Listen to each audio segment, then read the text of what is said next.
Fala pessoal, meu nome é Lucas, eu sou desenvolvedor front-end e a gente vai dar seguimento aqui às nossas aulas sobre React. Bom, hoje a nossa aula vai ser sobre consumo de APIs. Então, como que a gente faz requisições para o back-end aqui no React, como que a gente mostra os dados retornados na tela. E para fazer aqui na prática, a gente vai fazer aqui uma consulta para o ViaSep, que é uma API gratuita disponibilizada pelo governo aqui para a gente consultar dados aqui das cidades a partir do CEP. Ela é bem simples. A gente só vai passar o CEP aqui na URL e ela vai retornar aqui alguns dados para a gente. Então a gente vai fazer um projetinho aqui usando essa API aqui bem simples. Bom, para começar aqui, a gente vai criar. Esse aqui é um projeto criado do zero aqui, como nas outras aulas, com o Vim. Acabei de criar ele e tá zerado aqui. Então a gente vai começar aqui criando um novo diretório chamado API, onde a gente vai centralizar as funções que fazem as requisições do cliente. Então aqui dentro dele eu vou criar só um arquivo chamado api.ts. Aqui dentro dele eu vou exportar um objeto chamado API aqui mesmo. Antes disso, eu vou só criar aqui uma constante que vai ser a nossa base URL. Aí eu vou pegar ela aqui do nosso ViaSep. Essa aqui vai ser a nossa base URL. Só falta aqui, a gente vai tirar a parte aqui do CEP e vai colocar o https antes. Beleza. Faltou aqui o const, né? Aqui a gente vai criar o nosso método de consumo aqui do endpoint aqui do ViaSep. Então a gente vai criar aqui um método assíncrono. Opa, vai ser o getSit by zipcode. A gente vai receber aqui o zipcode, que vai ser uma string.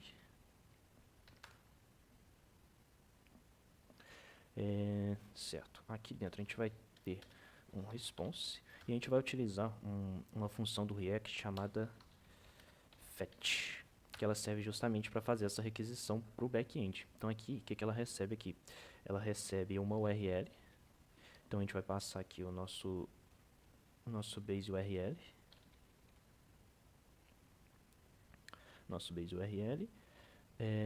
barra o nosso CEP aqui, que é o nosso zipcode, barra JSON, que é exatamente o que está aqui na documentação da API.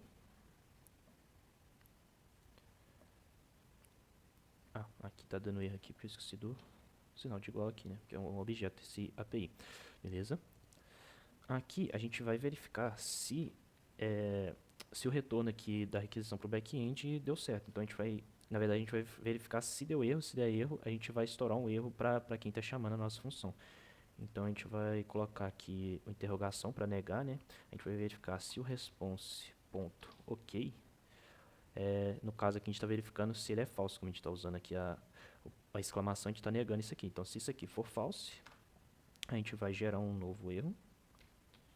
A gente vai dar aqui um throw new erro ao buscar cidade. Beleza, simples assim, bem enxuto aqui o código, e aqui a gente consegue fazer uma requisição para o back-end. Agora aqui no nosso app.tsx, a gente vai limpar isso tudo aqui. A gente vai criar aqui uma div, que vai ter um 2 CEP da cidade. A gente vai criar aqui, em vez de um count, a gente vai ter um zipcode e um set zipcode, e ele vai iniciar com uma string vazia. A gente vai retirar esses imports aqui que a gente não está mais usando. A gente vai ter aqui o nosso input, vai ser do tipo texto. Ele vai ter um value, que vai ser o nosso próprio zipcode, porque ele vai estar relacionado ao nosso CEP. E no método onChange dele, a gente quer alterar aqui o nosso zipcode. Então a gente vai passar o e aqui, que é o nosso evento, uma arrow function, e a gente vai fazer o set zipcode passando o e.target.value o e.target.value sempre está relacionado ao que a pessoa está digitando no input. Então, dessa forma aqui, a gente consegue pegar o que a pessoa está digitando e passar para dentro do nosso state. Só que esse cara aqui pode ser nulo, caso ela não digitar nada. Por exemplo, ela apagar o conteúdo. Então, a gente vai colocar ele ou uma string vazia, para caso o value aqui for nulo, a gente passa uma string vazia para não quebrar aqui o nosso state. E aqui um botão de buscar. Opa, aqui é um botão. Buscar. Beleza. Vou iniciar aqui o nosso servidor.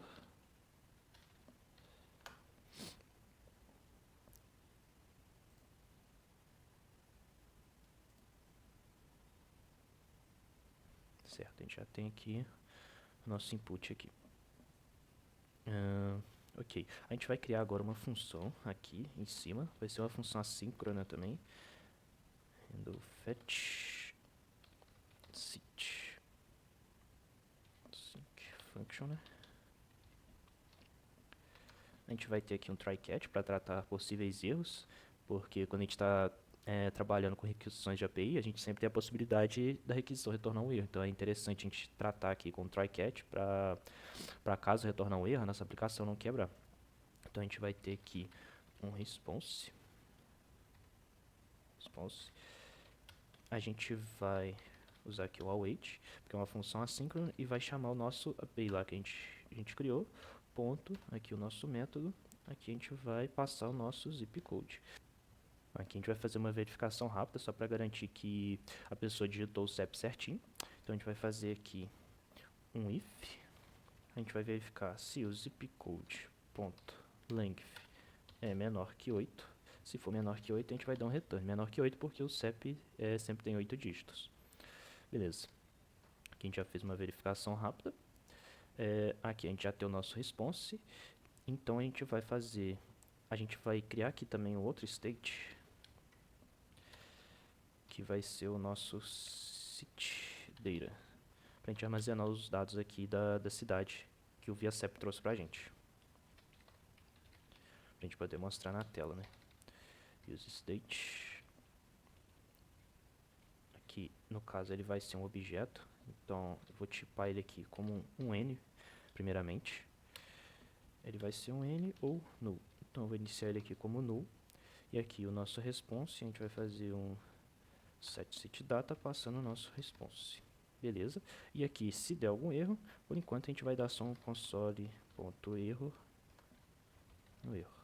Beleza. Aqui eu vou dar um console log no nosso response, só pra gente dar uma olhada o que o ViaCep está retornando pra gente.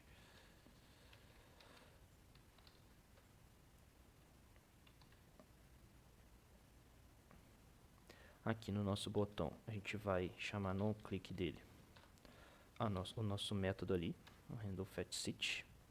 Beleza? Então aqui a gente já pode voltar. Vou abrir um inspecionário aqui pra gente dar uma olhada no nosso console. Então vou colocar aqui, por exemplo, um CEP e vou colocar para buscar. A gente pode ver aqui que ele deu um undefined, então ele deu algum probleminha aqui, que a gente vai tentar identificar. Assim, a gente esqueceu de retornar aqui o nosso response, né? Então vamos lá. Quando a gente está usando fetch, a gente pode retornar o response.json para transformar o nosso response aqui em um JSON e a gente poder trabalhar com ele mais fácil. Tá, vamos voltar aqui e testar novamente. Console.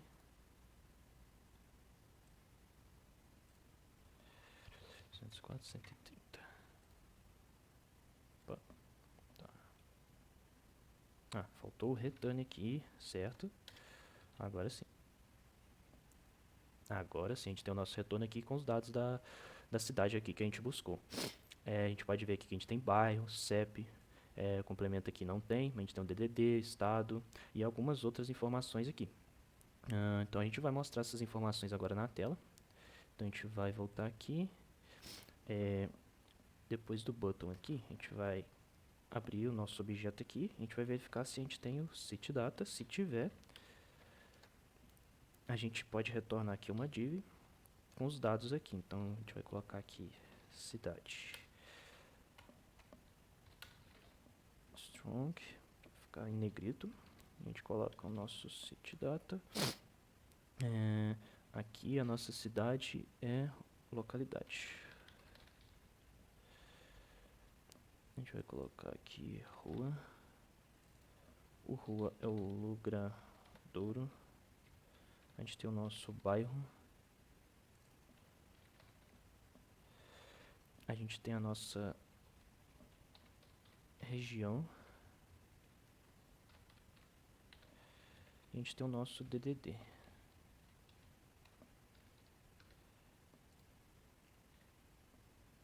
Então aqui a gente consegue buscar aqui e já mostrar aqui os dados aqui que o ViaCep retornou pra gente. Então se eu alterar o CEP aqui, por exemplo, se eu colocar aqui um 36.201.000, por exemplo, e buscar aqui, ele já vai alterar aqui o resultado.